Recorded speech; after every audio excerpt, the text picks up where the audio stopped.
Assalamualaikum warahmatullahi wabarakatuh. Waalaikumsalam warahmatullahi wabarakatuh. Ya, sambil menunggu yang lain, ini ada 14 orang. Kita satu kelas berapa orang ya? 24. 34. Oke. 24, Bu. Oh, 24. Mohon maaf enggak. Ini baru pertama kali ya dengan Ibu ya? Ya, Bu. Oke, jadi saya timnya Bu Sutarni.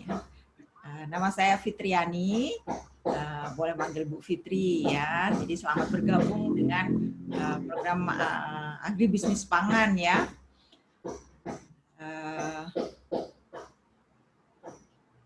Mungkin kita kenalan dulu ya. Bisa dibuka itunya, kameranya.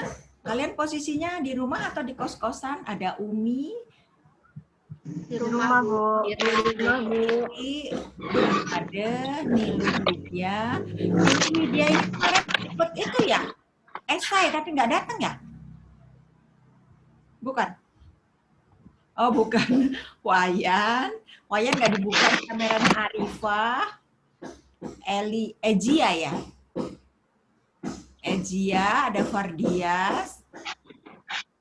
Oke, ini Farida, Gebi, Ayu, Dwi, Weni ditutup nih kameranya, belum siap. Bu, ada yang belum di ACC, Bu. Oh iya, ini ada 2. Ibu mau ngomong izin Bu, si Risa Rosalina soalnya sinyalnya jelek Bu. Oh ya, di sana jelek ya. Di mana posisi? Nggak tahu Bu, mungkin dia lagi di desa Bu. Soalnya tadi WA katanya sinyalnya susah, nggak bisa buat Oh nge-zoom. begitu, nggak apa-apa. Nanti saya kirimkan ini, saya record, nanti saya linkkan ke channel YouTube. Jadi bisa yang susah akses bisa ngidup ya, ngeklik link YouTube-nya saat bisa ya. Oke, kita masih kurang 9 orang.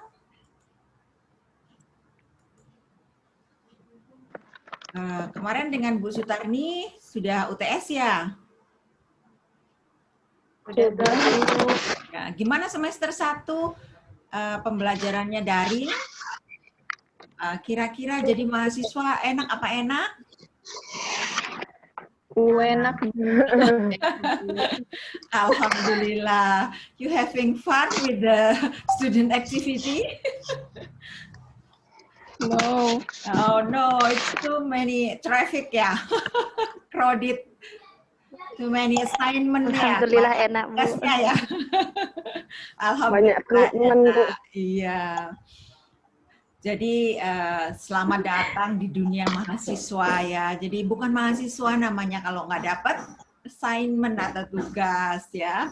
Jadi get used to. Jadi biasakan itu gitu. Nanti Anda akan menikmati ritmenya ya.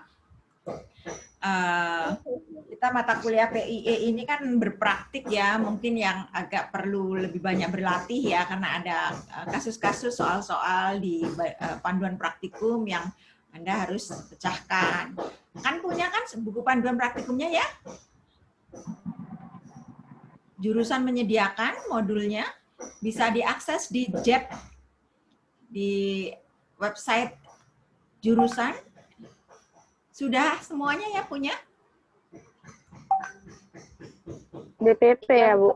Ya. Oh, kemarin waktu mengerjakan belum yang kalian nggak pakai BPP? pakai, Bu. Pakai, Bu. Oh, di sana aja, Ibu lagi meeting. Anak saya yang SD juga harus meeting sama gurunya. Jadi berbagi ruang. Oke, sebenarnya Anda bisa akses nanti sambil buka coba di link window-nya jep.ac.id ya, jeppolinella.ac.id. Itu di situ yang di bagian PS Agribisnis Pangan, nanti ada bagian kurikulum, ada daftar mata kuliah, itu yang di PIE, itu ada perangkat ajar. Nah, nanti di sana bisa diakses. Tapi nggak apa-apa lah, itu nanti setelah kita kuliah ya. Sekarang kita kuliah dulu. Tapi saya mau kenalan dulu. Jadi di agribisnis pangan itu untuk PIE selain Bu Sutarni dengan saya ya, dari awal yang mengasuh PIE saya dengan Bu Sutarni. Tapi saya kebagian di bagian makro. Nanti yang bagian mikro kan kita ada ekonomi mikro juga tuh di semester 2 nanti dengan Bu Sutarni tapi timnya lain. Nah, waktu ketemu ekonomi makro nanti saya dengan tim yang lain juga gitu. Jadi di landasan ekonomi pengantarnya saya sama Bu Tarni, begitu nanti mengerucut ke ekonomi mikro, Bu Tarni dengan tim, kemudian di ekonomi makro saya dengan tim gitu ya. Kemudian nanti ekonomi makro itu kan ada landasan perdagangan internasional, ada ini itu nanti dengan saya. Nah, kalau Bu Tarni mikro ada ekonomi manajerial gitu. Jadi mikro PIE ini adalah basic science untuk penguasaan prinsip ekonomi bagi pengambilan keputusan agribisnis ya. Jadi jangan a priori atau paranoid ya. Anda harus terbiasa. Mungkin yang sebagian dari eksak, ekonomi agak sesuatu yang baru ya. Tapi bagaimanapun percayalah ini adalah bagian dari sains atau seni mengelola keputusan sumber daya ya. Jadi tentu nggak mungkin kita dalam hidup ini tidak mengalokasikan pilihan atau karena keterbatasan sumber daya. Jadi pasti kita mengalokasikan. Nah, seni itu sainsnya dapat dari ilmu ekonomi gitu. Jadi kok namanya mahasiswa agribisnis kok banyak ekonominya sih gitu. Karena tadi ini terkait sama resource allocation gitu. Jadi begitu kita mengalokasikan sumber daya yang keberadaannya harus kita kelola karena terbatas. Di situ ada pilihan-pilihan keputusan. Nah, itu pakai prinsip-prinsip ekonomi. Ya. Ini masih kita sudah berapa orang ini? 19. Nah, saya ngajar di PS Agribisnis Pangan dari pertama berdiri ya. Jadi kami alhamdulillah merintis dari tahun sekarang udah angkatan yang belum lulusin karena kasus pandemi harusnya sudah satu angkatan lulus ya, yang angkatan pertama. Tapi ini sampai semester 9. Mudah-mudahan nanti kalian 4 tahun atau 8 semester bisa selesai ya, tepat waktu gitu. Nah, ya jadi kalau jadi mahasiswa mah kalau jatahnya 4 tahun, 8 semester ya 8 semester aja, jangan lama-lama ya. Nanti Anda bisa melakukan banyak hal setelah lulus gitu. Nah, tentu itu berpulang ke kalian ya. Jadi mahasiswa itu kita belajar jadi pribadi yang menentukan apa yang terbaik untuk dirinya ya. Nah, koridor di akademik itu adalah ruang pengayaan pengambilan keputusan Anda ya. Kami dosen itu fasilitator. Kami mengencourage Anda untuk termotivasi gitu ya. Mengejar atau memaksimalkan potensi diri Anda. Tapi percayalah, you are the actors. Anda lah pelaku itu sendiri. Jadi apa yang Anda bangun itu diri Anda. Kami ini hanya faktor eksternal yang mengencourage, memotivasi dari luar. Nah, keberhasilan Anda itu akan sangat tergantung sama diri Anda sendiri. Ya, itu misalnya kalau pas lagi di akhir, kita lagi nyusun tugas akhir tuh kayak skripsi, aduh ceritanya pasti banyak. Nah, itu nanti bagaimana Anda memaintain, manage, mengelolanya supaya oke, aku ini punya target lulus nih. Jadi ini harus dilakukan nih mulai dari nyusun proposal bisnisnya, terus kemudian ada proses, ada banyak tahap yang harus dilewati. Tapi percayalah, itu kami kondisikan untuk membuat Anda matang sebagai sarjana pertanian terapan bidang agribisnis ya.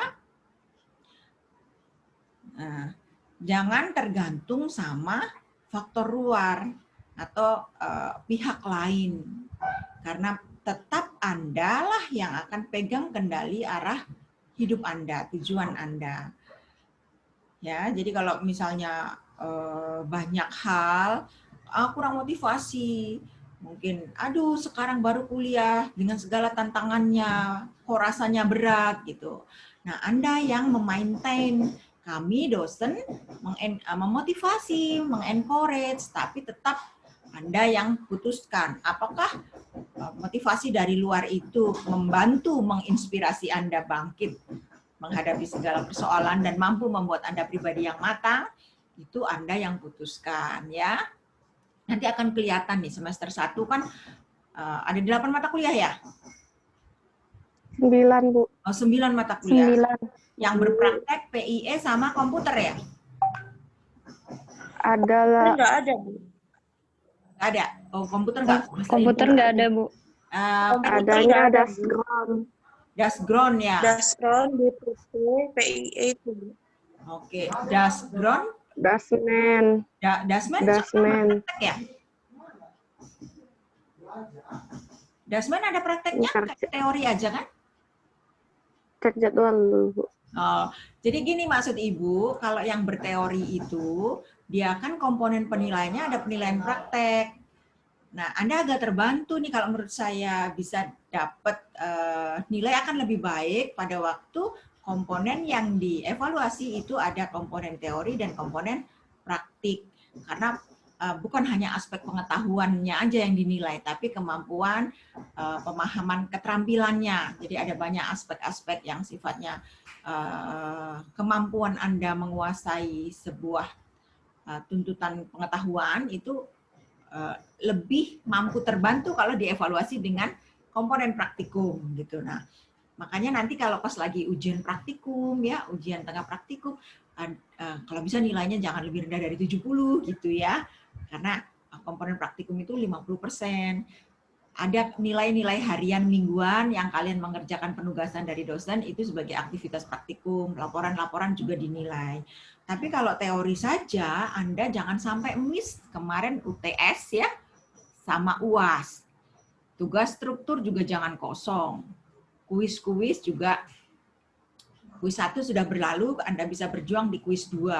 Jadi kuis 2, nanti dengan saya 1 sama UAS itu, kalau untuk mata kuliah yang tanpa praktek sangat menentukan nilainya, karena proporsinya bisa di atas 20%. Tapi kalau ada mata kuliah berpraktek gini, nilai UTS, UAS, itu akan berbagi dengan nilai ujian akhir praktikum gitu ya, ada nilai laporan. Nah, jadi 50% praktik, 50% nilai teori. Nah, mudah-mudahan Anda yang mata kuliah berpraktik ini bisa dapat nilai A gitu ya. Sehingga nanti lulus, Anda udah tahu kan kalau lulus itu kita dilihat dari IP ya, indeks prestasi. Mungkin kalau yang punya kakak ada kuliah segala macam bisa tahu ya. Jadi kalau mau dapat nilai 4, itu semua mata kuliahnya dapat A. Artinya nilai akhir mata kuliah itu lebih dari 75,5. Ya. Kalau kurang dari 75,5 atau ringnya 65 sampai 75,49 itu nilainya B.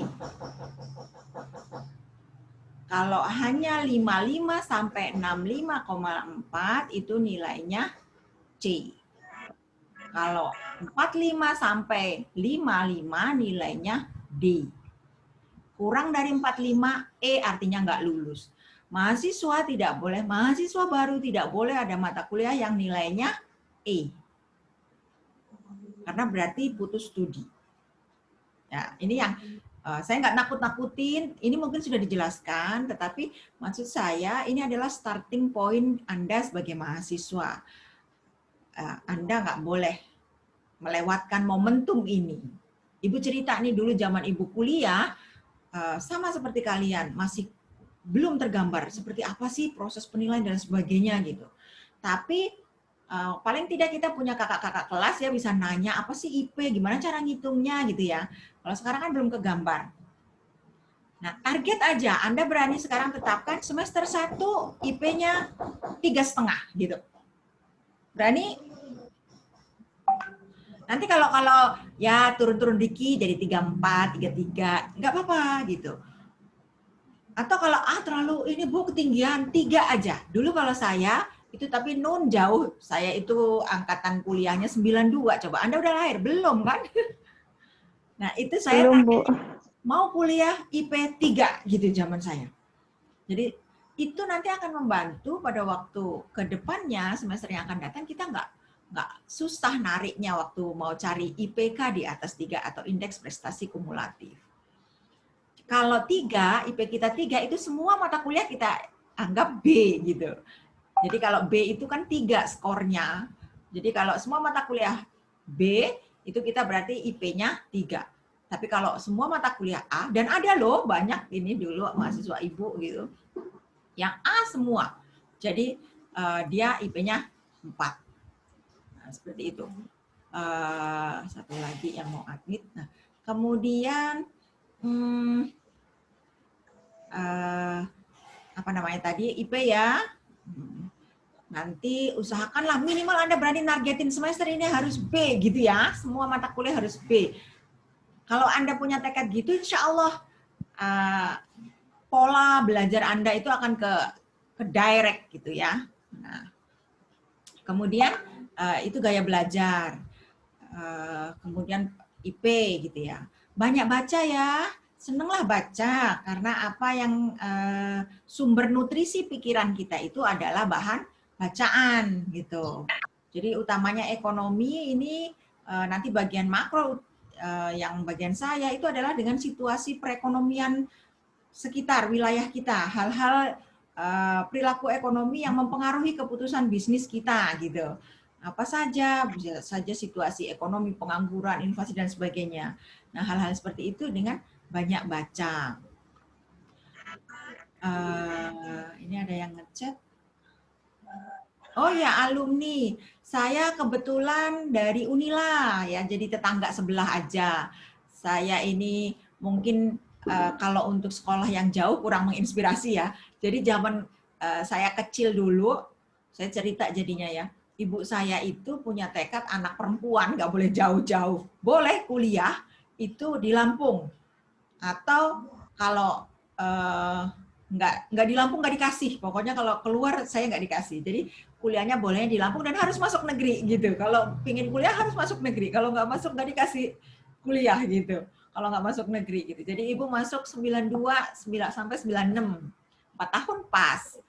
Itu di S1-nya ya, di Sosial Ekonomi Pertanian zaman dulu. Kemudian S2-nya saya juga di Agribisnis Unila. Itu tahun 2007 sampai 2010. Nah, saya S3-nya juga di Unila. Itu 2014 sampai 2019, alhamdulillah. Jadi kalau Anda yang senang sekolah, mungkin bisa bincang-bincang dengan saya ya. Kalau mau cari-cari beasiswa ke luar negeri juga boleh. Ya, mumpung masih muda, cari-cari scholarship, beasiswa. Saya dulu mimpinya juga pingin S2-nya di luar negeri gitu. Tetapi ya mimpinya nggak terlaksana. Tapi Allah menjawab dengan saya dikasih kesempatan untuk pertukaran penelitian. Jadi research exchange. 6 bulan saya di Jepang. Jadi kalau Anda ingin merasakan bagaimana atmosfer perguruan tinggi di luar, cari-cari sponsorship seperti itu. Jadi ada beasiswa-beasiswa, apakah itu untuk penelitian atau ini, selama Anda mahasiswa. Kalau Anda mau, pasti ada banyak jalan. Nah, kebetulan karena terus menikah, berkeluarga, cari sekolahnya juga yang deket-deket gitu. Ya, itu dari Ibu. Mungkin kita pelan-pelan ya. Mungkin Ibu nggak bakal nginget, belum langsung bisa inget kalian semua, tetapi kalau ketemu atau ini menyapa ya. Nah, mungkin kenalan dengan ibunya cukup. Oh iya, Ibu juga kan mengelola kegiatan bisnis kampus ya. Jadi di belakang Ibu itu ada tulisan Foodia Marketplace. Nanti Anda boleh mulai klik di Play Store. Jadi ini hasil kerja saya dan timnya ada Bu Sutarni, Bu Bina, Bu Dewi Kaniawati. Kita membangun aplikasi marketplace namanya Foodia. Nah, di Play Store bisa di-download, Anda bisa belanja aneka makanan di situ dan juga aneka produk-produk lain.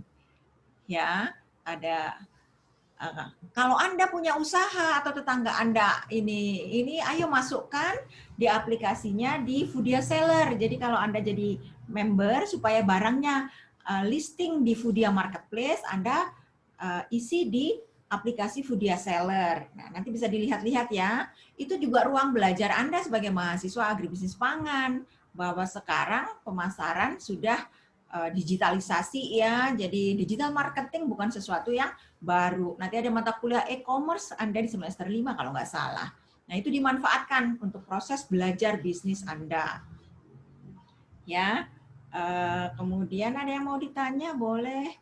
Oh, Ibu bisa bahasa Jepang ya? Nah, itu dia. Saya bisanya juga pasif ya. Itu pun waktu ditanya-tanya aja, paling hanya greeting ya.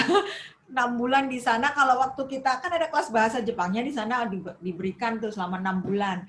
Ya kalau ujian mah bagus gitu. Tapi kalau diajak ngomong mah ya masih sulit gitu. Kebetulan beberapa kali penelitian setelah saya tergabung dengan tim dari Unila, itu kalau ada beberapa peneliti dari Jepang itu sering gitu kita kerjasamanya. Tapi kalau conversation ibu nggak begitu fluent, nggak lancar banget. Apa cuma greetings aja ya, sangat minimal gitu.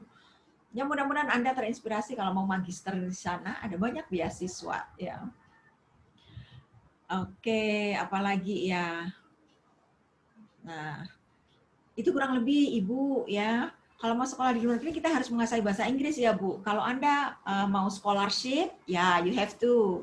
Karena scholarship pasti mensyaratkan penguasaan bahasa Inggris kita. Dan bahasa Inggris itu kan namanya bukan bahasa ibu ya, seringkali kita nggak biasa make, jadi nggak terasah. Tetapi percayalah, syarat minimal TOEFL misalnya atau TOEIC kita, itu Anda bisa pelajari kok. Dan itu akan tergantung kemauan keras kita. Ya, tapi kalau Anda orang tuanya mampu, Anda nggak perlu pakai syarat-syarat itu. Nah, pertukaran pelajar di Polinela itu kita masih rancangan ya, belum pernah. Karena beberapa kali kegiatan kerjasama luar negeri yang kita lakukan, rintis, itu belum mampu mengalokasikan di anggaran kegiatan yang student exchange gini gitu. Tetapi ada beberapa teman yang dari PS Benih itu dia punya jalur lain untuk bisa pertukaran pelajar. Mungkin Anda sambil explore dari mana gitu ya. Nah, soal bahasa Inggris nggak usah paranoid ya. Ibu itu jarang les, jadi otodidak. Memang sempat les dulu zaman Ibu mungkin 99 sempat di itu kelasnya. Saya juga nggak advance ya, saya intermediate gitu kalau kelas kursusnya. Itu masuk paling nggak nyampe 3 bulan, saya bosenan juga. Terus lainnya ya paling baca-baca novel bahasa Inggris gitu-gitu ya. Kalau nonton film subtitlenya Inggris gitu ya, jangan yang Indonesia. Itu bagian-bagian dari ini. Baca magazine, majalahnya bahasa Inggris gitu. Nanti akan terbiasa. Jepang termasuk yang nggak mensyaratkan tinggi untuk TOEFL ya, 500. Tapi kalau Anda misalnya ke Australia atau ke Eropa itu biasanya 550. Atau mereka pakai standar IELTS 6,5 gitu. Tapi percaya deh, pasti bisa kalau Anda tekadnya kuat. Tentu curahan waktu belajarnya pasti ini ya. Masih muda-muda ini melanglang lah kalian ya, explore gitu. Ya. Ada lagi? Kalau enggak kita masuk ke materi pasar. Nanti bolehlah di sela-sela ini nanya ya. Oke, saya share screen ya. Ini teori pasar.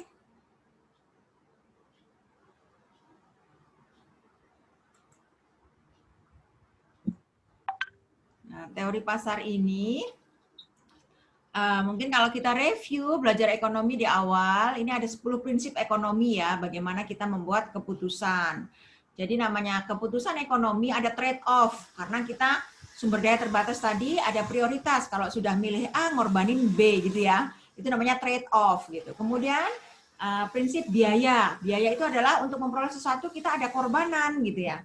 Nah, prinsip yang ketiga, orang berpikir kalau melakukan aktivitas harus dapat benefit atau margin. Nah, kemudian kalau ada insentif, kita akan bereaksi. Aduh, kok di sana kayaknya sepertinya menguntungkan, harganya bagus. Nah, itu kita bereaksi. Nah, di ilmu ekonomi prinsipnya juga ada prinsip-prinsip berinteraksi ya dengan trading. Nah, trading tentu harusnya menguntungkan semua pihak, sellers maupun buyers-nya. Kemudian secara umum pasar itu merupakan wahana untuk koordinasi kegiatan ekonomi. Nah, pemerintah hadir sebagai regulator mekanisme pasar ya. Jadi tapi bukan intervensi pasar ya. Nah, kemudian dalam perekonomian ini kita juga belajar prinsip bagaimana keseluruhan ekonomi pelaku ekonomi ini bekerja. Ya, kita mempelajari standar hidup di suatu wilayah, negara ya, tergantung dari kemampuan produksi barang dan jasa. Kemudian kita pelajari bagaimana pergerakan harga, kemudian kita juga mempelajari masyarakat menghadapi trade-off jangka pendek antara inflasi dan pengangguran. Itu adalah hal-hal yang kita pelajari di prinsip ekonomi, yaitu kita mengatur membuat keputusan, mengatur berinteraksi, dan juga bekerjanya sebuah perekonomian wilayah.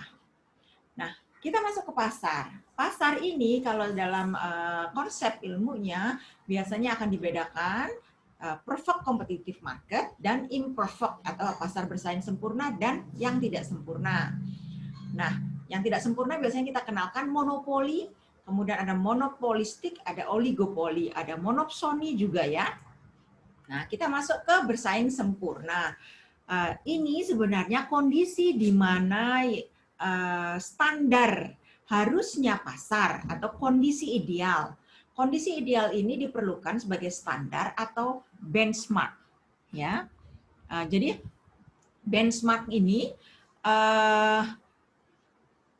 untuk tahu bahwa pasar yang kita hadapi ini sebenarnya tipe apa sih gitu, masuk kategori apa gitu. Nah, untuk membandingkan itu kita punya standar. Nah, standar ini adalah kondisi ideal yang sering disebut pasar bersaing sempurna.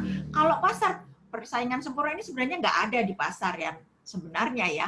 Ini mah hanya untuk benchmark tadi, standar ngaca cerminnya supaya tahu pasar kita masuk kategori yang mana. Jadi cirinya harusnya pasar itu jumlah pelaku pasarnya banyak. Kemudian jadi konsumen maupun produsennya banyak. Produknya bersifat homogen atau mirip.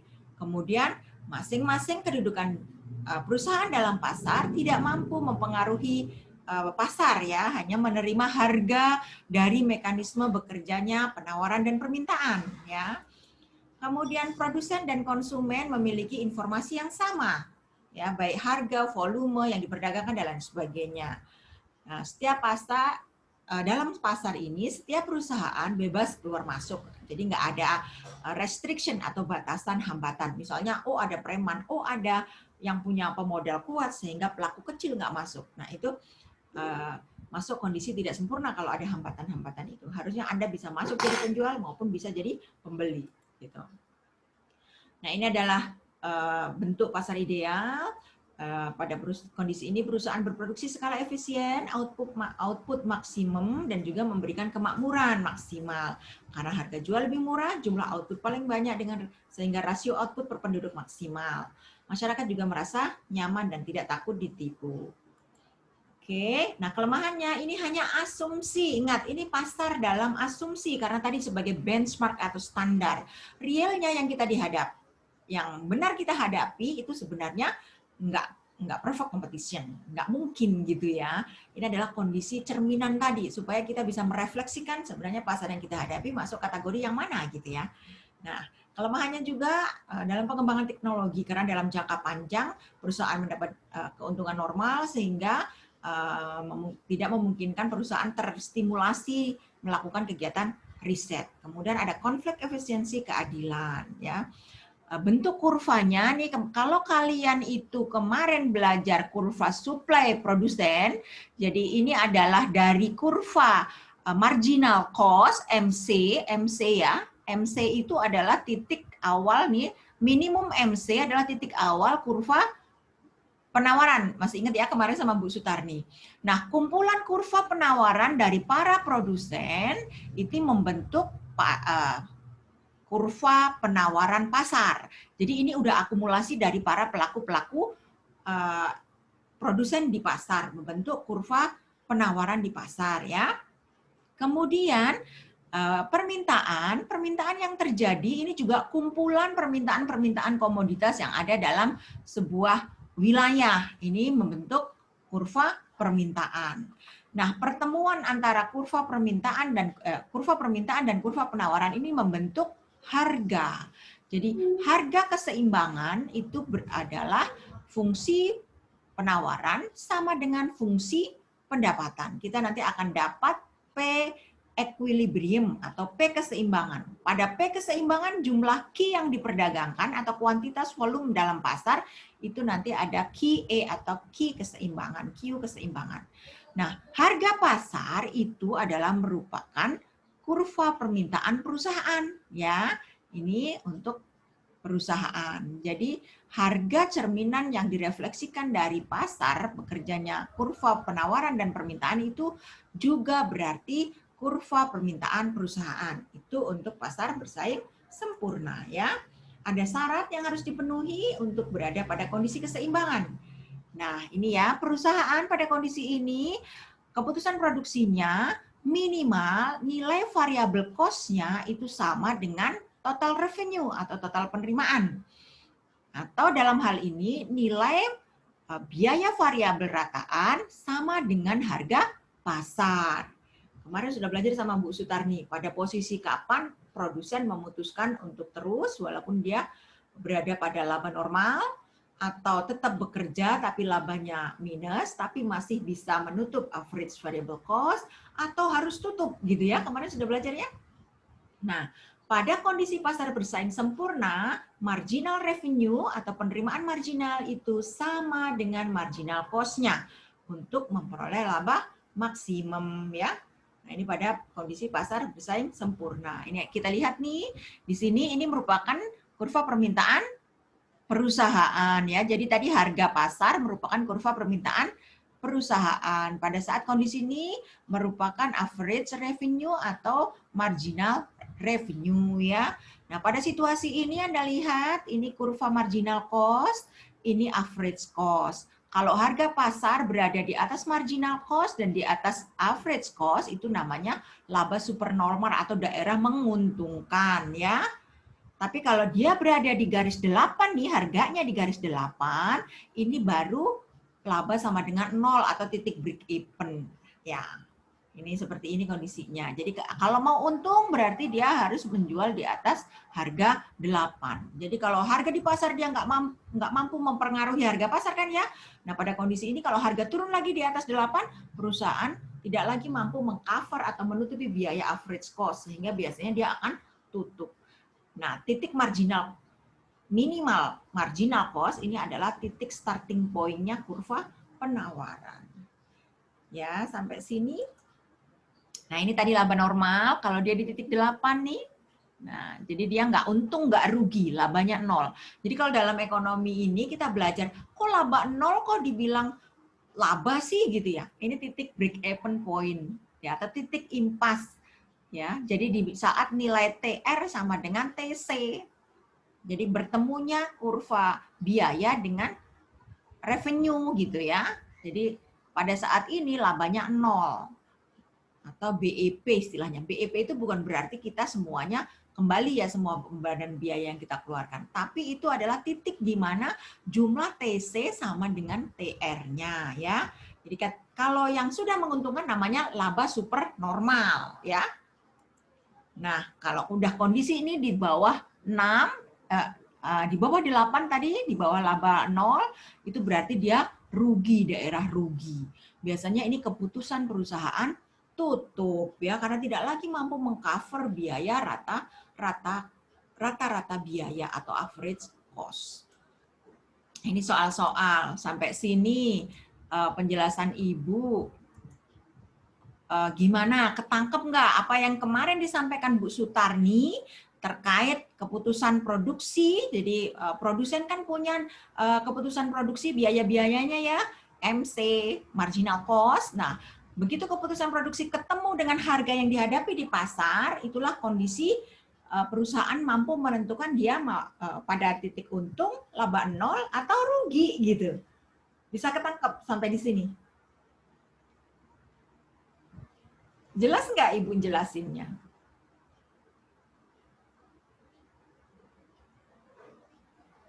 Bentar lagi Zoom meetingnya habis nih. Kita lanjut. Apa saya buat link baru ya? Bu, maaf sinyalnya putus-putus, Bu.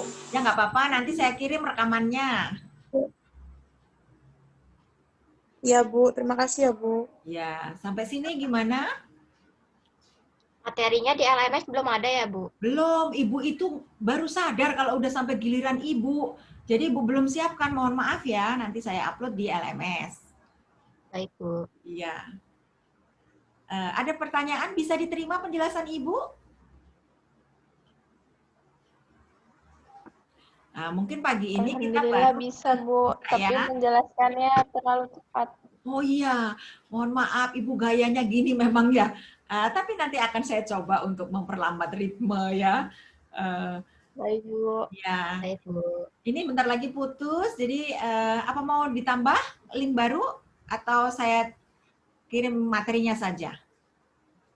Kirim materinya saja, Bu. Oke, kirim materinya saja. Nanti coba dilakukan, ada contoh soal di situ. Lakukan satu soal aja ya yang perlu dilakukan oleh mahasiswa. Dari contoh, kemudian ada soal yang harus dijawab. Tolong dijawab ya. Nanti dikirim ke Mbak Sari. Kalian bisa bikin blog. Saya pinginnya kalian tugas-tugas itu dikirim lewat blog pribadi Anda. Jadi nanti tinggal ngasih link ke Ibu, Bu ini link tugas saya gitu.